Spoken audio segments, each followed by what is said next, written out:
جب کوئی شخص کہتا ہے نا استغفر اللہ، تو علماء کہتے ہیں کہ وہ دو چیزوں کا اللہ سے مطالبہ کر رہا ہوتا ہے۔ ایک تو وہ یہ کہتا ہے اللہ جو میں نے گناہ کیے ہیں اس کا پردہ رہنے دینا، اور دوسرا وہ کہتا ہے میرے مالک اس گناہوں کے بدلے میں جو تیرا غضب اور غصہ ہے اللہ اس کو دور فرما لے اور مجھے معاف کر دے۔ اور اللہ پھر ایسی لاج رکھتا ہے قیامت کے دن بھی اس کے عیب ظاہر نہیں ہونے دے گا، اس کا پردہ چاک نہیں ہونے دے گا۔ چاک ان کے ہوں گے جنہوں نے توبہ نہیں کی، رجوع نہیں کی،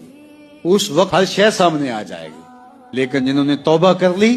پھر اللہ ان کی پردہ داری فرماتا ہے۔ توبہ سے صرف ہمارے گناہ ہی نہیں دھلتے بلکہ توبہ سے ہمارے من بھی دھل جاتے ہیں، توبہ سے ہمارے باطن بھی ستھرے ہو جاتے ہیں، توبہ سے ہماری زبان بھی دھل جاتی ہے، توبہ سے اللہ ہمیں دنیاوی آسودگیاں بھی عطا کرتا ہے، اور آخرت میں جو صلہ ہے اجر اللہ نے رکھا ہے وہ تو نہ کوئی ایسا ترازو ہمارے پاس ہے جس پر تول سکیں۔ تو آئیے میں اور آپ اللہ کے حضور استغفار کے ذریعے سے توبہ کے دروازے تک پہنچتے ہیں اور اس کے حضور دعا گو ہیں کہ اللہ جل شانہ ہمیں سچی توبہ، ایسی توبہ